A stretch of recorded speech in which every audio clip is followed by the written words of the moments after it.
I am Nathan, but the truth. That's right. You heard it. Free trip to the Philippines, guys. Free.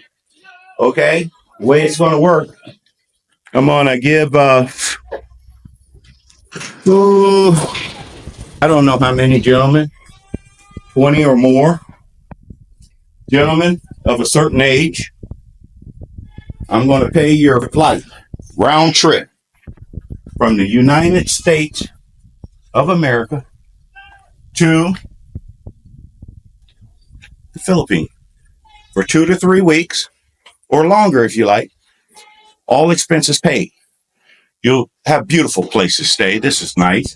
Take a look. Okay. That's going upstairs there. I'm going to go up there in a second. But show y'all what I enjoy every day. Every day. Okay. This is my lower terrace. Upstairs is the veranda. And this is what I do. Look at it every day. Right down there is the beautiful water. Right at my feet. See fish swimming in the ocean over there. And I'll see sea turtles down there. Just everything. But I wanted you guys to see this because I am offering adults, black men, preferably over 55, but I'm not age discriminating. It's just that mature black men come here to the Philippines, meet with me, because we got some things to talk about. Man, have we got some things to talk.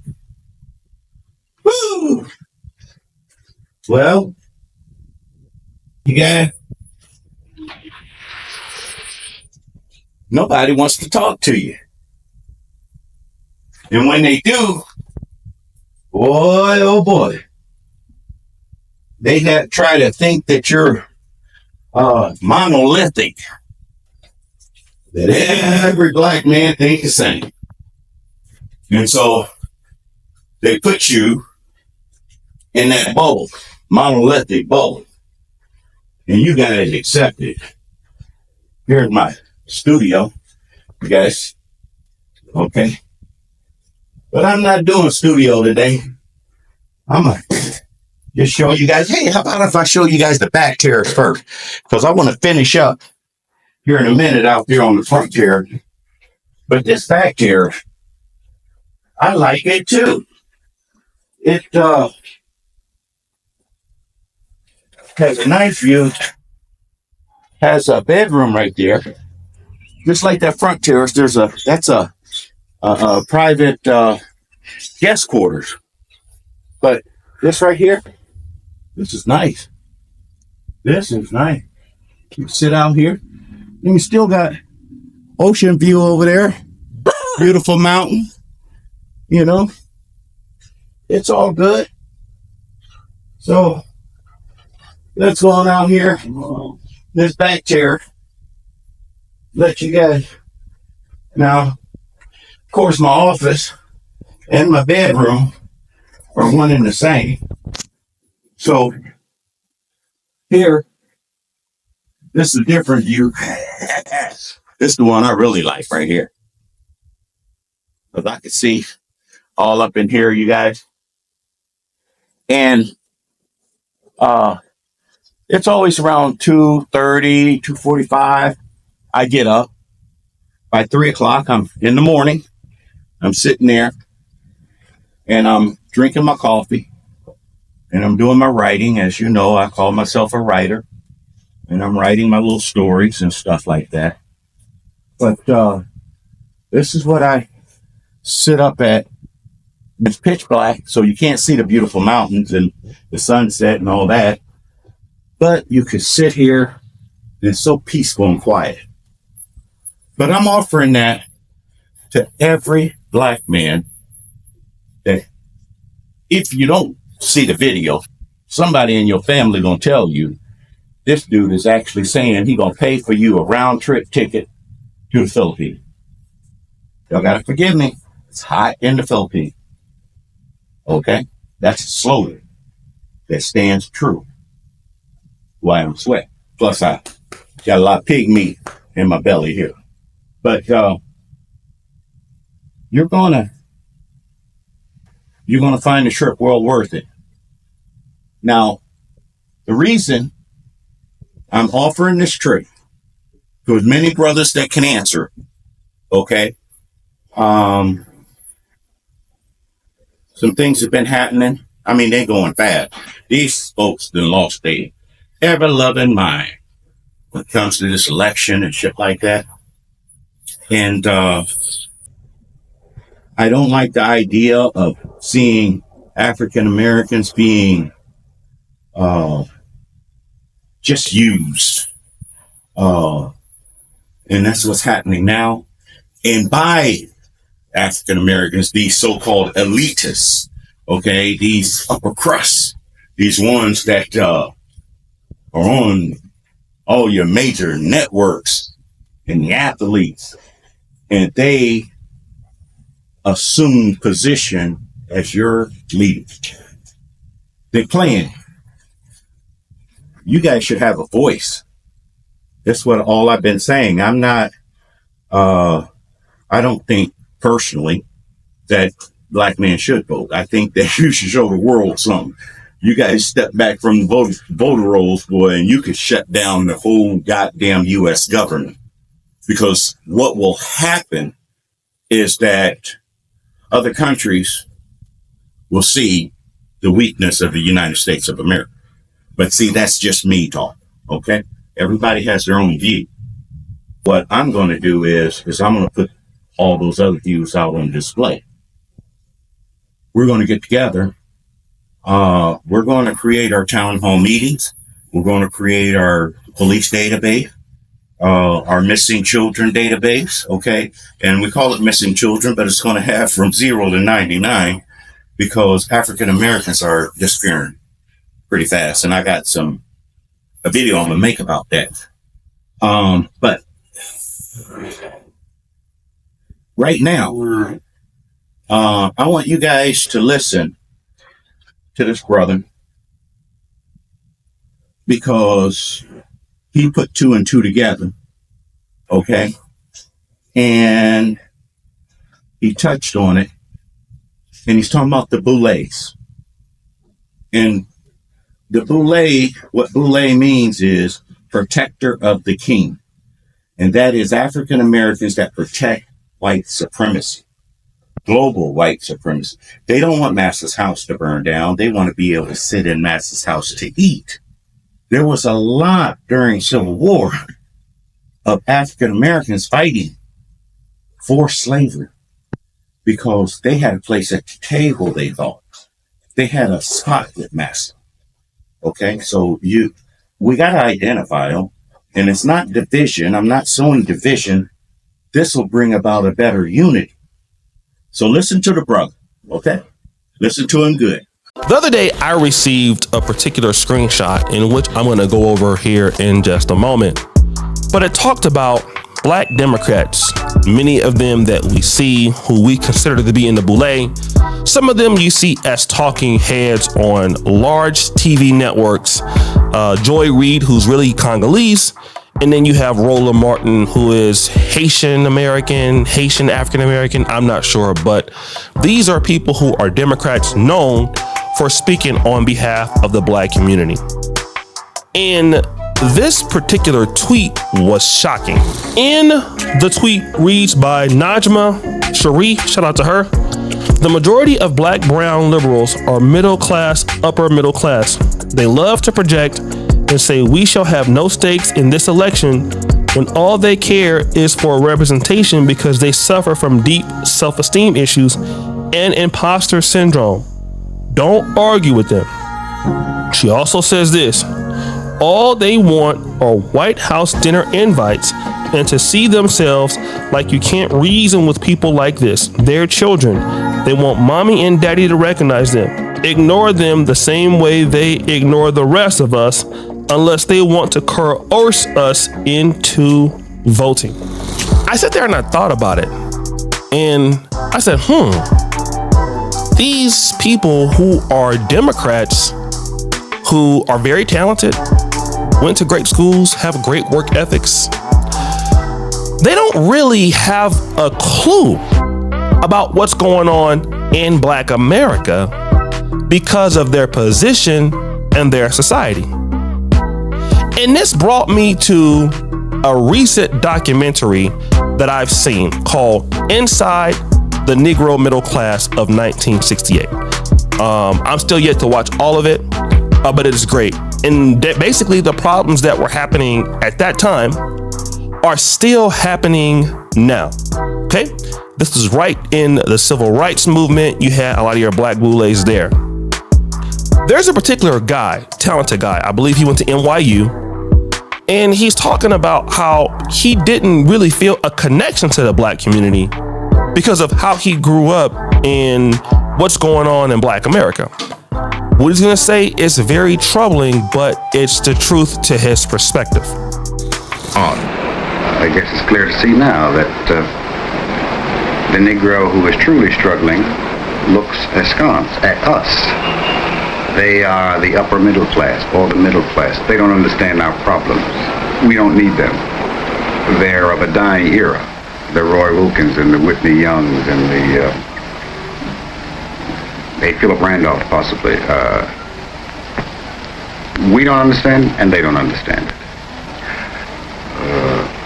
I don't know where it's going to lead to. For instance, myself. I'm born and reared in New York, always having been in a kind of a middle class structure. Never suffered too terribly. Went to integrated schools, got an education in the New York school system, a college education. At 17, I dated white girls. There was some displeasure at it, but I did it, and I had no guilt about it. For some reason or the other, I never associated myself with the welfare recipient, the unemployed person. And now I realize that these are my people, that I should be able to do something for them or with them. But yet I haven't. So that, I think, is where the guilt comes in. I have empathy for my people, but yet in my middle class value, I still kind of think of them as those people. And I'm aware of it, and I think a lot of people in my particular class, if you will, is aware of it, but we're reluctant. We are just imbued with this white middle class value, where we think white. So I take the position that these people have been denied, and I continue to say these people. Notice that. I continue to say these people. And like I'm not one of them, when in fact I am one of them. I take the position now that I should help, I should do what I can. I have begun to protest. I will now picket. I will now speak out with my white counterpart about the injustices that have occurred to my people, when before, say 15 years ago, I kind of behaved like it didn't exist. But now when I read, when it's brought to the front about housing and about job discrimination, I realize now that this did exist when I was younger, but I was just oblivious to it. I didn't think as a Negro.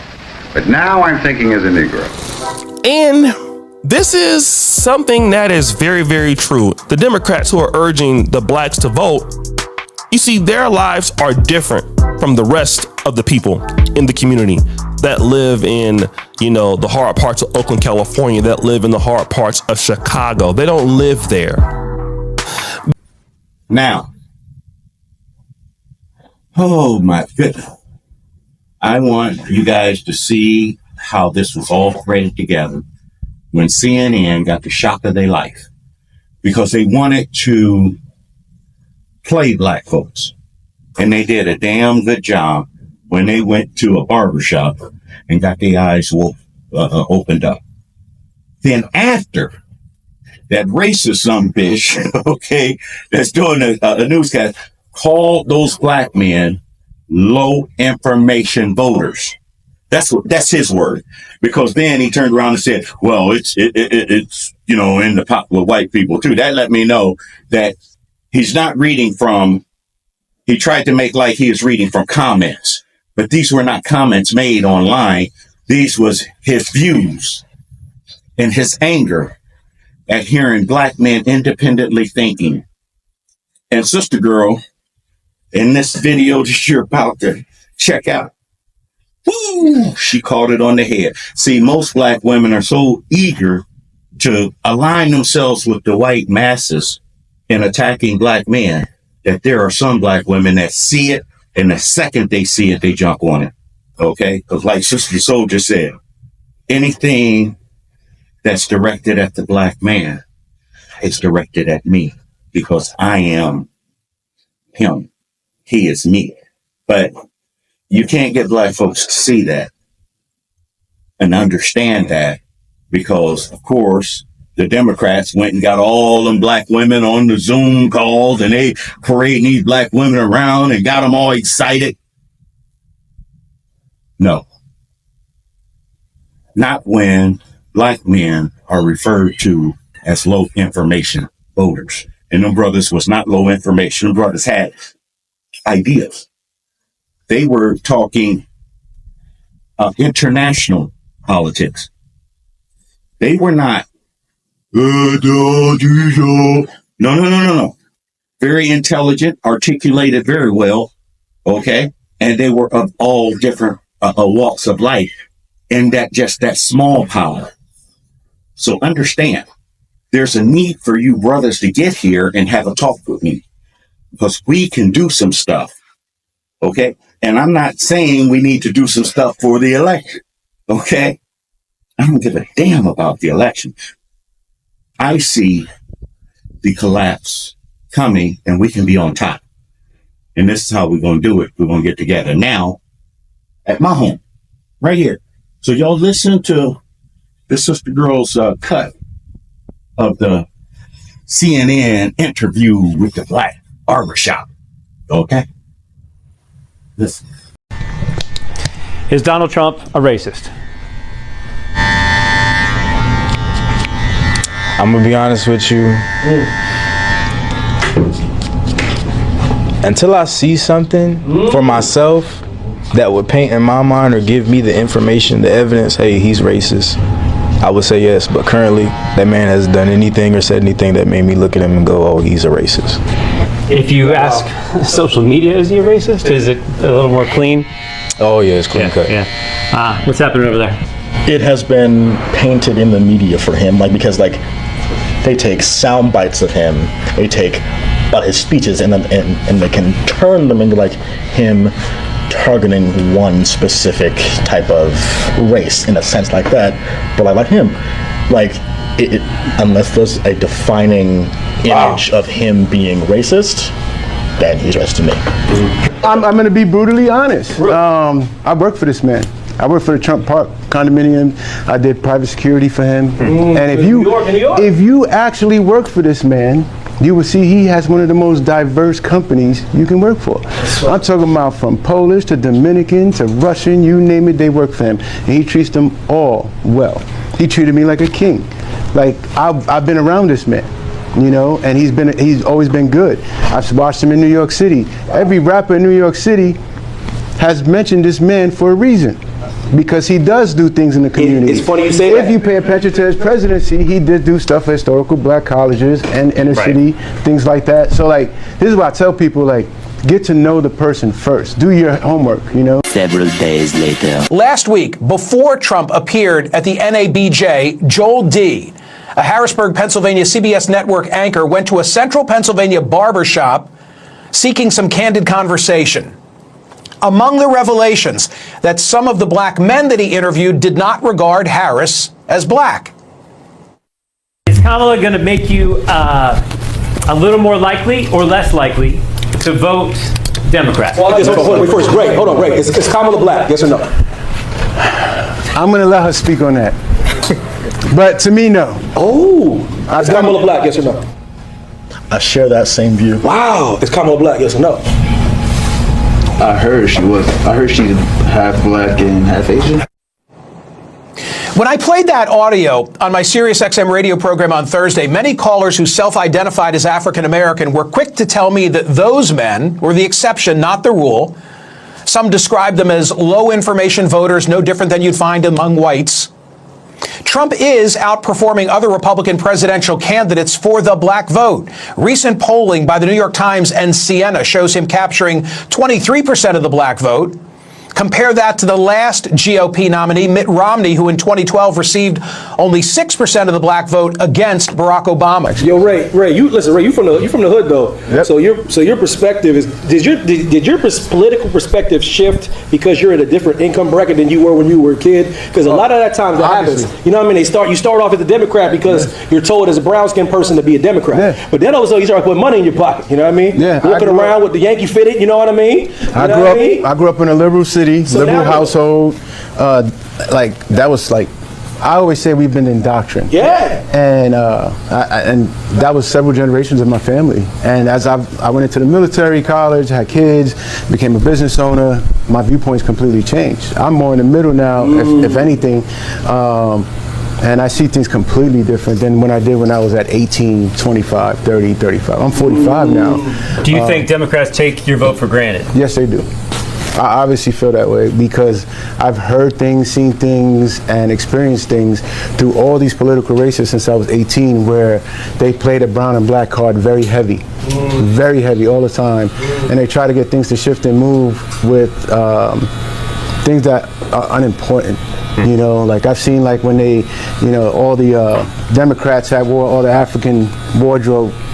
It was the incorrect wardrobe. Like, you didn't even ask questions. I think I remember that. Yeah, Did Pelosi do that too? Yeah, I think everybody was Pelosi, and it's like, you didn't even do your homework. Huh. But on the same respect, do you think Republicans have reached out to try to capture the black vote or the Latino vote at all? I would say more recently, yes. In the past, no. More recently, yes. I can see that. But Okay. in the past, no. That's your take. What's going on over there when it comes to Democrats maybe taking it off for granted? Crazy to me that people who have served this country, like me, cannot have a place to stay, cannot get this help, the same kind of resources. It's crazy. That's where a lot of frustration comes in. That's what I hear most of. I hear a lot of stuff like that as far as benefits being given to an undocumented person over like an American, you know what I mean? Yeah. That's when I start hearing people be like, okay, hold on, that does bother me. So not only we have people coming into country and we're taking money and pumping it into people coming into this country, but we're also pumping money into other countries, but we're not taking care of the people here. What's going on in Ukraine is crazy. It's crazy. But they're giving so much money over there, man. But you don't have money to help anyone here. Like billions of dollars. And me and my wife just came back from LA, man, where I'm telling you right now, I've never seen more homeless people in Los Angeles in my life, though. And there's zero money going to them. Well, you know what I mean? There is, but it's like how to do it and how to do it fairly, and all that is vicious. Yes. International politics, like you're into it. I want to know if you're into it. 18, are you into international politics? With Ukraine, Gaza? The moment that like Putin like invades, I'm like, what is going on? What's going on? Yeah. Because like in my time, we've been close to like what's gonna happen here. Is it gonna escalate? Is it gonna get higher? With North Korea, that was a whole situation that happened. That was a whole thing. But like with Ukraine, it's like we pledge to help them, and sometimes we do, but we also have to think about what's happening here, and also the amount of stuff that we're giving away. Are you worried about anybody overseas? Do you worried about Russia coming over here? You worried about North Korea doing anything? You worried about any of these countries with the hostility towards Americans? Are you worried about the shores being invaded by anybody? Not much, no. All right, the election's today. You're going in there. What you doing? I'm not voting for neither, but I wouldn't mind if Trump won, but I'm voting for Kennedy. Like, honestly, yeah. Oh, wow. All right. Yeah. You went the other direction. I did not give you that. That was very astute of you. If you want to go Green Party, I will allow it. For you, the election is today. I would have to say nobody. Wow. Just because haven't been paying attention at all this year, honestly. And then I know Biden just dropped, so it's not like I'm just gonna go vote for Trump. Maybe if he had something that he would do, or. So it looks like they have okay, I said today's the election. It's actually not. So they have time. You're saying you're up for grabs.